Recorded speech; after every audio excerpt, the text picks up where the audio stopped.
Mes frères et sœurs dans le Seigneur, je vous salue dans le précieux nom de Jésus-Christ de Nazareth. Nous sommes encore rassemblés en ce soir autour de la parole de Dieu. Et nous sommes à la première heure du jeudi 22 août 2019 afin de faire de la parole de Dieu la priorité de notre journée. Je vous dis donc bienvenue sur notre émission Ton pain de la première heure. Chaque mois, nous étudions dans les détails un thème central de la Bible. Et nous le faisons afin que le chrétien appréhende profondément les thèmes centraux de la Bible pour mieux manifester sa foi. Voilà pourquoi depuis déjà 5 mois, nous sommes en train d'étudier, de méditer la parole, d'aller en profondeur de chaque thème. En avril, nous avons médité chaque jour du mois d'avril, excepté les dimanches, nous avons médité sur le thème espérance. Au mois de mai, nous avons médité sur le thème amour. Et le mois qui a suivi, nous avons parlé du thème compassion. Ensuite, le mois dernier, nous avons parlé du pardon. Et ce mois, nous sommes en train de parler de l'humilité. Chaque jour, le Seigneur nous met à cœur un sous-thème spécifique afin de partager sa parole. Aujourd'hui, nous abordons la première partie d'un sous-thème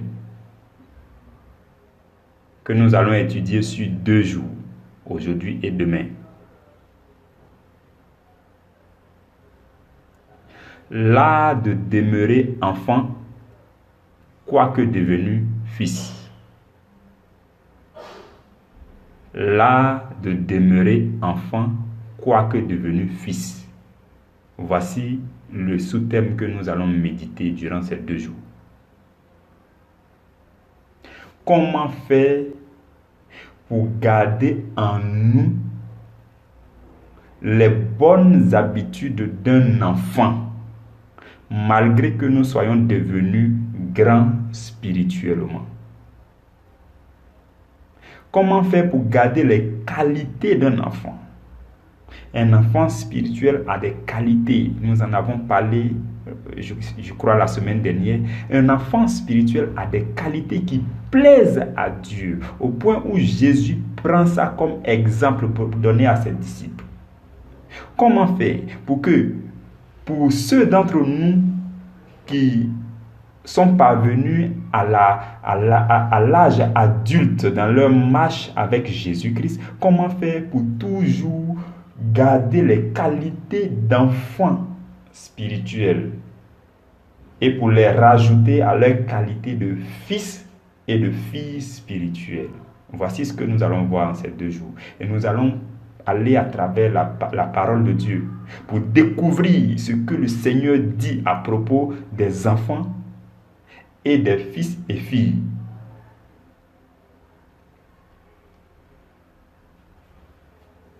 Dans le livre de Jean, au tout premier chapitre, la Bible dit que la parole, au commencement était la parole était avec Dieu, la parole était Dieu. Et la Bible dit que dans cette parole était la lumière, et la lumière était la vie des hommes, et que cette lumière est venue dans ce monde. Et les ténèbres ne l'ont pas reçue. Mais au verset 12, il dit, à tous ceux qui l'ont reçu, À tous ceux qui croient en son nom, il leur a donné le pouvoir de devenir enfants de Dieu. De devenir qui? Enfants de Dieu. Dès l'instant que vous acceptez Jésus-Christ comme votre Seigneur et votre Sauveur, de tout votre cœur, dans toute votre sincérité, vous avez reçu la lumière et vous entrez dans la grande famille des enfants de Dieu. Et comme toutes les familles, il y a des bébés, il y a ceux qui sont en train de grandir et il y a ceux qui sont devenus adultes. Il y a en général 3 étapes. Il y a l'étape d'enfance et il y a l'étape intermédiaire entre l'enfance et l'adulte et ensuite il y a l'étape d'adulte. Donc, dans la maison de Dieu, dans la famille des enfants de Dieu, il y a des bébés spirituels. Il y a ceux qui sont en train d'évoluer vers la maturité. Et il y a ceux qui sont devenus adultes spirituellement. Mais tout part de l'instant où vous avez accepté Jésus-Christ de Nazareth comme votre Seigneur et Sauveur. Si c'est à 70 ans que vous avez accepté Jésus, c'est à partir de 70 ans que vous êtes bébé spirituel. Vous grandirez, vous ferez votre chemin, vous allez croître comme tout le monde afin de parvenir à la maturité spirituelle, à l'âge adulte spirituel. Si c'est dès 5 ans que vous avez reçu le Seigneur Jésus, alors vous allez faire votre enfance spirituelle à partir de 5 ans. Et vous allez faire vos classes jusqu'à parvenir à l'âge adulte dans le Seigneur. Donc il n'y a pas d'âge. On est bébé spirituel. On est né de nouveau lorsque nous acceptons Jésus comme Seigneur et Sauveur. Et nous entrons dans la grande et noble famille des enfants de Dieu. Mais dans cette famille, il y a ceux qui sont encore bébés. Regardez ce que nous dit le livre de Hébreux. Nous allons lire dans nos Bibles, dans le livre de Hébreux chapitre 5. Hébreux chapitre 5, versets 13 à 14. La Bible dit que quiconque en est au lait n'a pas l'expérience de la parole, car il est enfant. Mais la nourriture solide est pour les hommes faits, pour ceux dont le jugement est exercé par l'usage à discerner ce qui est bien et ce qui est mal. La nourriture des enfants de Dieu, des bébés dans la famille de Dieu, c'est le lait spirituel, le lait de la parole. Voilà pourquoi, dans vos débuts en tant que chrétien, quand vous lisez la Bible, vous ne comprenez pas les choses solides, les révélations profondes, vous n'allez pas les comprendre. Ce que le Seigneur vous donne comme nourriture, c'est le lait spirituel. Le lait spirituel. Et lorsque vous parviendrez à la maturité, vous allez commencer à recevoir la nourriture solide.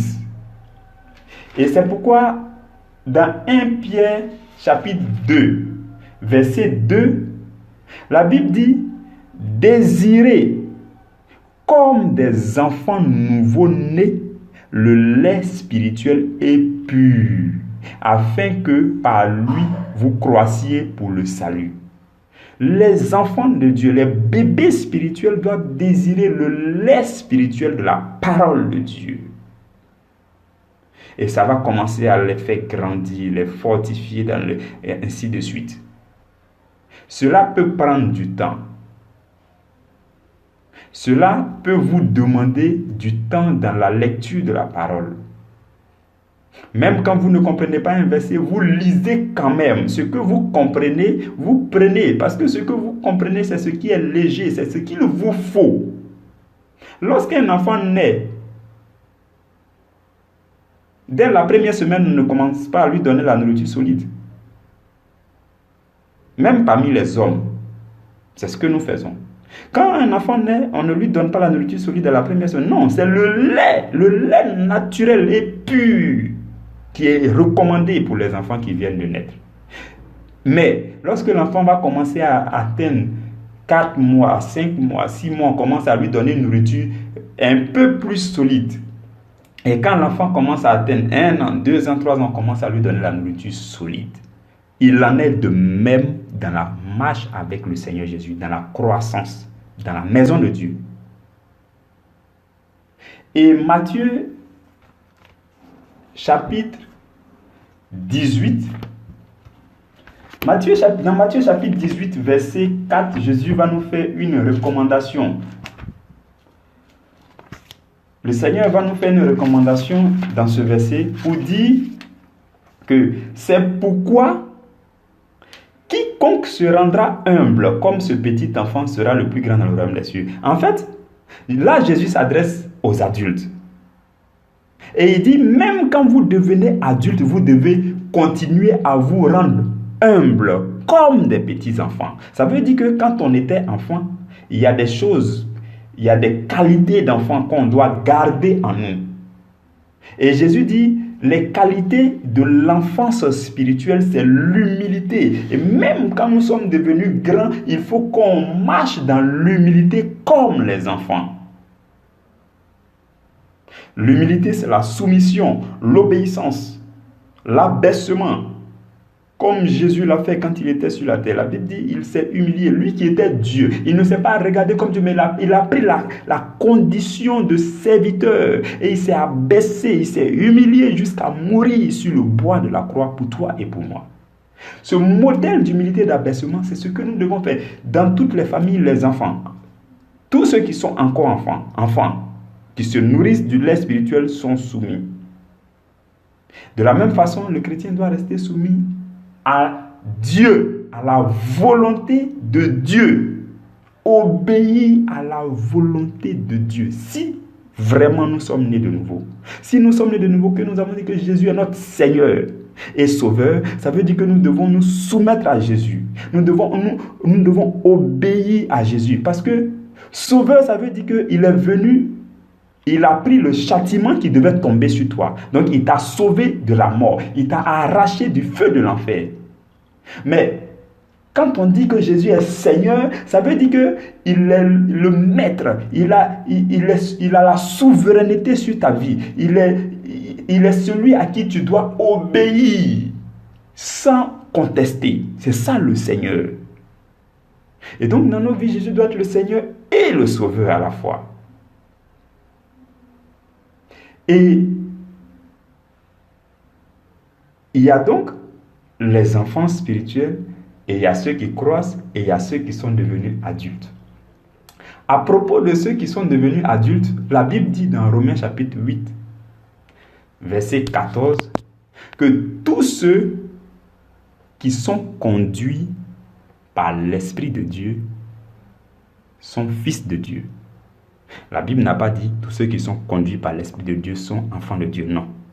La Bible dit tous ceux qui ont reçu la lumière, qui ont accepté Jésus sont enfants de Dieu. Dieu leur a donné le pouvoir de devenir enfants de Dieu, de rentrer dans la famille des enfants de Dieu. Mais dans cette famille, il y a des enfants et puis il y a des grandes personnes. Mais là, ce verset s'adresse à ceux qui sont devenus fils et filles de Dieu. Ceux qui ont grandi, qui sont parvenus à la maturité spirituelle. Et il dit que ceux-là, pour reconnaître que quelqu'un a grandi et qu'il est devenu fils et fille, nous devons voir que cette personne est conduite par l'Esprit de Dieu. Il dit, tous ceux qui sont conduits par l'Esprit de Dieu sont fils de Dieu. Dès l'instant où nous acceptons le Seigneur Jésus, il fait habiter dans notre cœur le Saint-Esprit. Le Saint-Esprit vient faire de notre esprit, avec petit e, notre cœur, sa demeure. Il décide d'habiter là. C'est pourquoi la Bible dit que ton corps et mon corps sont des temples de l'Esprit et que l'Esprit de Dieu habite en nous. Et Jésus va dire encore que lorsque dans notre croissance spirituelle, nous gardons sa parole, lui et son Père viendront et feront leur demeure en nous. Ça veut dire que le Saint-Esprit est en toi, Jésus vit en toi et Dieu également est en toi. La Sainte Trinité habite en toi. C'est pourquoi à un moment donné, Paul va déclarer dans Galates chapitre 2 verset 20 que j'ai été crucifié avec Christ. Paul dit, il a été crucifié avec Christ et s'il vit, ce n'est plus lui qui vit, mais c'est Christ qui vit en lui. En fait, marcher selon l'Esprit, ça veut dire obéir à la voix intérieure du Saint-Esprit qui te guide. Quand tu veux faire telle chose, il y a une voix intérieure qui parle à travers ta conscience pour te dire non, n'avance pas, ne fais plus un pas de plus parce que là, tu es en train de t'écarter du chemin. Dieu n'aime pas cela. Il y a cette voix-là qui sonne dans le cœur de tout le monde. Et si tout le monde obéissait à cette voix, on allait être des fils et des filles de Dieu parce qu'on serait en train de marcher par l'Esprit. Tous ceux qui sont conduits par l'Esprit sont fils de Dieu. Et regardez bien encore dans le même chapitre de Romains, au chapitre 8, verset 19, la Bible va dire que la création toute entière attend avec un ardent désir la révélation des fils de Dieu. La création, le monde n'attend pas la révélation, la manifestation des enfants de Dieu, non, des fils de Dieu. Les fils et les filles de Dieu sont ceux qui sont devenus responsables, ceux qui se chargent de l'affaire de leur Père, ceux qui prennent à bras le corps tout ce qui concerne la promotion du royaume, ceux qui se saisissent de l'œuvre de Dieu et qui font quelque chose dans le corps du Christ. C'est ceux-là qui sont devenus responsables, c'est ceux-là qui sont devenus fils. Et c'est ceux-là que le monde attend leur manifestation. C'est ceux-là qui doivent briller dans le monde. C'est ceux-là qui doivent manifester la gloire de Dieu parmi les gens du monde. Ce n'est pas les fils. Les fils ne peuvent pas le faire parce qu'ils sont encore bébés, ils sont en train d'apprendre. Mais ceux qui deviennent fils et filles, comme Dieu leur donne la provision nécessaire pour impacter le monde. Parce que Dieu a mis sur ta vie et sur ma vie une mission que tu dois achever sur cette terre avant de partir. Et quand tu vas partir, il va te demander les comptes, il va te demander le travail que je t'ai confié. Où est-ce que tu en es? Qu'est-ce que tu en as fait? Tu as fait jusqu'à quel niveau? Et il va te demander des comptes. Parce que quand il te donnait ce travail, quand il te confiait une mission sur la terre, c'est-à-dire qu'avant que tu naisses, Dieu a mis sur ta vie une mission. Il a dit, ma fille et mon fils, quand ils vont partir, voici la mission qu'ils vont accomplir dans telle ville, dans telle partie du monde. Le monde a mal là-bas. Le monde souffre dans tel endroit. Donc, mon fils et ma fille vont naître. Je vais les former de mes propres mains. Ils vont naître, ils vont partir et ils vont résoudre ce problème. C'est ça leur mission. Et quand tu naissais, Dieu a mis sur ta vie une mission. Et quand tu vas mourir, il va te demander, qu'est-ce que tu en as fait? Où est-ce que tu en es arrivé? Est-ce que tu as achevé le travail? Paul dit, j'ai achevé ma course. J'ai accompli le travail qui m'a été confié. Et en ce moment, il était devenu vieux. Et il disait, il pouvait partir en paix parce qu'il a achevé la course. Frères et sœurs, Dieu t'a confié une mission. Dieu m'a confié une mission. Où est-ce que nous en sommes? Voici la question que Dieu nous pose à chaque instant. Et quand nous allons mourir, Dieu va nous poser cette question. Pour la réalisation de cette mission, Dieu a prévu des provisions pour toi. Si dans la mission que Dieu t'a confiée, tu dois évangéliser dans les villages et dans les villes, Dieu a certainement prévu des véhicules ou bien une bonne équipe avec l'argent nécessaire. Il a prévu tout ce qu'il faut pour ta mission. Mais à condition que tu t'engages d'abord dans la mission. Et comme tu n'es engagé nulle part, tu ne vois aucune provision et donc tu dis que Dieu ne te donne rien. Dieu donne des semences. La Bible dit qu'il donne la semence au semeur et il lui donne du pain pour sa nourriture. Si tu n'es pas semeur, tu ne peux pas recevoir de semences, encore moins le pain pour ta nourriture. Voilà pourquoi tu manques de quelque chose. Tu vis ce que tu vis et tu te plains parce que Dieu ne te donne pas. En fait, c'est parce que tu n'es pas encore devenu semeur. Tu n'as pas encore décidé de travailler dans le champ de Dieu, dans la vigne de Dieu, afin de recevoir la provision nécessaire, les ressources nécessaires, ce qu'il te faut. Parce qu'il te donnera forcément la provision pour la vision qu'il te donne. Et il te donnera la semence pour que tu sèmes et que cela porte du fruit. Mais en même temps, il te donnera du pain pour ta nourriture. Voici ce que le Seigneur fait de nous. Et en accomplissant ta mission, tu impactes le monde. Tu manifestes la gloire de Dieu aux yeux du monde. Les hommes te verront pour dire, je veux aller avec lui. Je veux marcher avec lui. Il a un Dieu puissant. C'est ça. C'est de ça que la Bible parle quand dans Romains chapitre 8, verset 19, la Bible dit que la création toute entière attend avec un ardent désir la révélation des fils de Dieu, la manifestation des fils de Dieu. Donc si tu es enfant, hâte-toi de devenir fils ou fille afin de prendre en charge la mission que Dieu t'a confiée pour impacter le monde.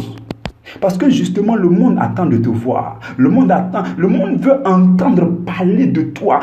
En fait, nous n'avons pas encore compris que nous ne sommes pas nés pour mourir comme ça. Non, nous ne devons pas passer comme ça. Moi, ça me fait mal quand le temps passe. Chaque jour, je veux racheter le temps. Chaque jour, je dis à Dieu, Seigneur, ramène-moi sur le chemin si je n'étais pas sur ce chemin. Parce qu'il faut que j'impacte ce monde avant de quitter. Non, Seigneur, il faut que ce que tu m'as confié, je l'accomplisse. Il faut que les gens parlent de toi à travers ma vie. Il faut que les gens te glorifient à travers ma vie. Il faut que l'instrument que tu as envoyé sur la terre, cet instrument soit bien utilisé, soit utilisé de façon optimale. Il faut que, Seigneur, je travaille. Parce que Dieu va nous demander les comptes. Et le jugement sera sévère pour ceux qui n'ont rien accompli. Voilà pourquoi il est important de toujours se mettre à genoux pour dire à Dieu, Seigneur, ouvre-moi les yeux, je veux voir ce que je dois faire. Seigneur, je veux voir, je veux faire. Seigneur, ouvre-moi les yeux, donne-moi la force d'obéir. Donne-moi la force d'aller de l'avant. Donne-moi la force de t'aimer, de demeurer dans ta présence, de te donner mon cœur. Parce qu'aujourd'hui, nos cœurs sont à beaucoup d'autres choses. Non.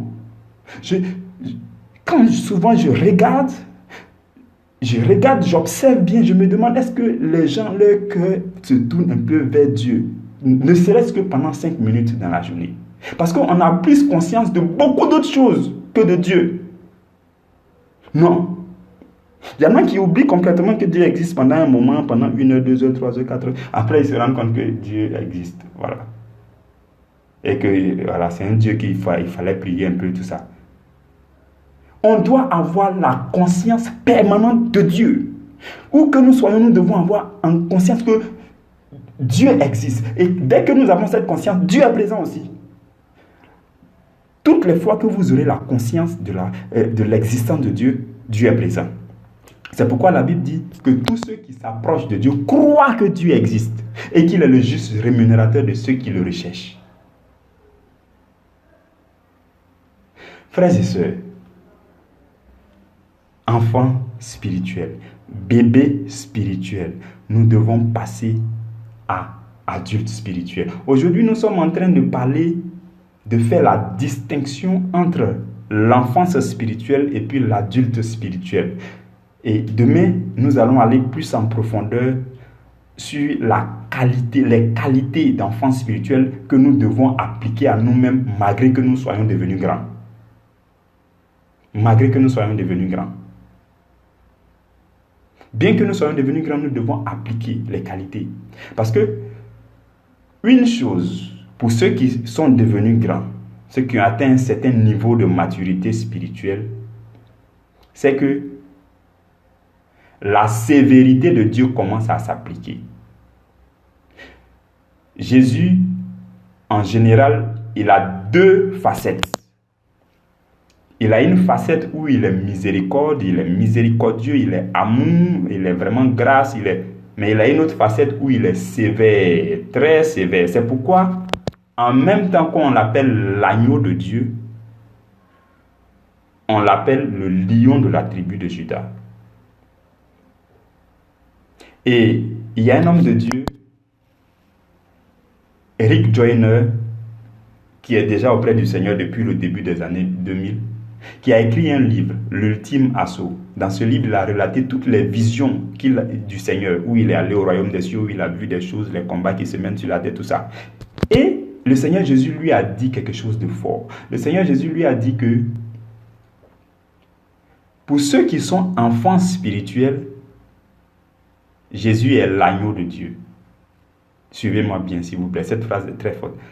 Pour ceux qui sont enfants spirituels, bébés spirituels, enfants spirituels qui viennent de naître de nouveau, qui sont en train de faire le premier pas dans le Seigneur, Jésus est l'agneau de Dieu. Il est doux, il est miséricorde, il n'est pas sévère, il est amour. Pour ceux qui deviennent adultes, c'est-à-dire ceux qui sont en train de grandir, ceux qui sont dans la phase intermédiaire entre l'enfance et l'adulte, ceux qui sont en train de passer cette étape-là, Jésus est le lion. Il est dur envers eux. Il est le lion. Il est sévère envers ceux qui sont en train de grandir. C'est-à-dire qu'ils ont fini avec l'étape d'enfant. Ils sont en train de passer maintenant à l'étape d'adulte. Il est sévère envers eux.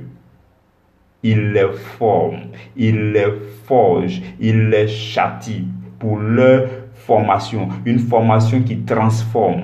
Il est le lion.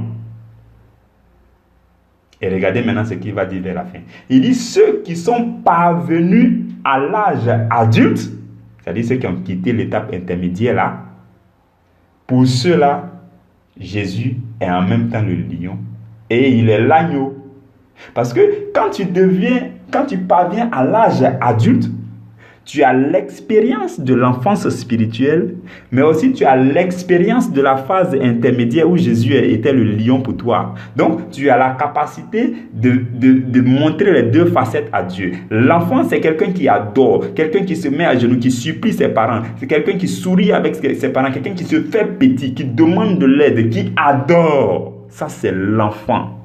Et quand tu as grandi, ça veut dire que c'est quelqu'un qui a appris à gérer les affaires de son père. C'est-à-dire dans l'étape intermédiaire, là, tu as appris à gérer les affaires. Souvenez-vous que Jésus a dit à ses parents, quand il avait 12 ans, il a dit, ne savez-vous pas que je dois m'occuper des affaires de mon père? Donc, il y a un certain âge, quand vous arrivez, vous devez vous occuper des affaires de votre père. Donc, c'est l'étape intermédiaire. Et à cette étape intermédiaire, Jésus a été pour vous le lion. Mais quand vous traversez ces deux étapes, l'enfance et l'étape intermédiaire, que vous parvenez à l'étape d'adulte, Jésus est pour vous le lion et en même temps l'agneau. Ça veut dire que vous avez la capacité il peut vous voir en enfant, il peut vous voir en adulte.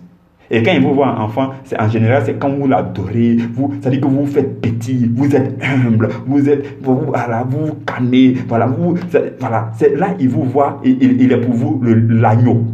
Et en même temps, il est le lion parce qu'il faut que vous continuez à vous occuper de ces affaires. Il faut que vous continuez à faire l'œuvre avec hardiesse. Il faut que vous continuez à gagner des âmes pour lui. Donc, ceux qui parviennent à la maturité spirituelle, ceux-là ont la capacité d'être enfants et d'être adultes. Et Jésus devient pour eux l'agneau de Dieu et en même temps le lion de la tribu de Juda.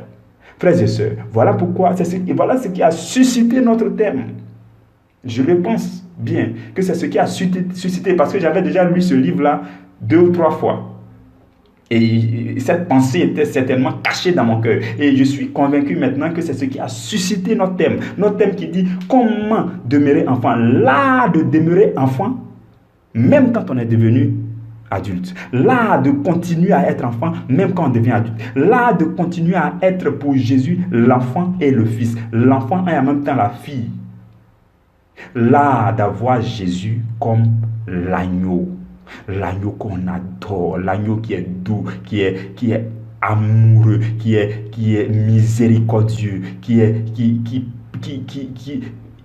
doux, qui s'occupe de nous.